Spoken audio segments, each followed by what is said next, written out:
বেড়েছে চালের দাম। মোটা চালের দাম বেড়েছে সবথেকে বেশি, কেজিতে বেড়েছে 3 থেকে 4 টাকা। সহিংস ঘটনা এবং কারফিউ জারি করার পর বেড়েছে পরিবহন ভাড়াও। পাশাপাশি আড়ত পর্যায় থেকেও বাড়িয়ে দেওয়া হয়েছে দাম। বিক্রেতারা বলছেন যোগান কমে যাওয়ায় বস্তা প্রতি চালের দাম বেড়েছে 150 থেকে 200 টাকা। ক্রেতাদের আক্ষেপ, কয়েকদিনে সবকিছুর দাম বেড়েছে, শুধু বাড়েনি আয়। ক্রেতার প্রতিদিনের প্রয়োজনীয় খাদ্যপণ্য চাল, এই পণ্যের দামের উপর নির্ভর করে ভোক্তার সার্বিক ব্যয়। কয়েকদিনের সংঘাত এবং কারফিউ জারির পর ব্যাহত হয় পণ্য সরবরাহ ব্যবস্থা। এর ফলে বেড়েছে চালের দাম, ভোক্তার কাছে চেপেছে দামের খরচ।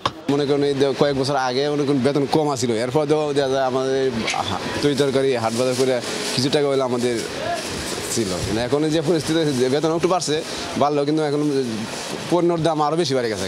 ইনকাম সোর্স অনুসারে তো তার খরচ করতে হবে। দেখা গেছে যে ইনকাম তার বাজারে আলে তার হিমশিম খেয়ে যায়। সবচেয়ে বেশি বেড়েছে মোটা চালের দাম। এই চাল খেয়েই জীবন নির্বাহ করে দেশের বিপুল সংখ্যক মানুষ। ইরি 28 চালের দাম কেজিতে বেড়েছে 3 থেকে 5 টাকা পর্যন্ত।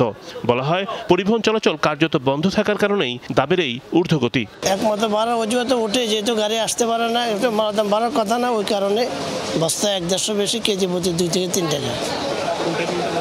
যেমন আটার চাল, সোনা চাল, পাইজাম, পারি, মোটা জাতীয় চালগুলির দামটা কিন্তু সবচেয়ে বেশি। আপনার শুক্রবার থেকে আসা বন্ধ হয়েছে, কালকে একটা গাড়ি মাল আসছে, এর মধ্যে আর কোনো মাল আসে নাই।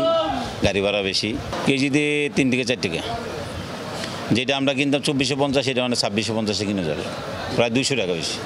শুধু মোটা চালই নয়, বেড়েছে মাঝারি এবং সরু চালের দামও। মিনিকেট, পাইজাম, নাজিরশাইল সহ অন্যান্য চালের বস্তাপ্রতি দাম বেড়েছে অন্তত 200 টাকা।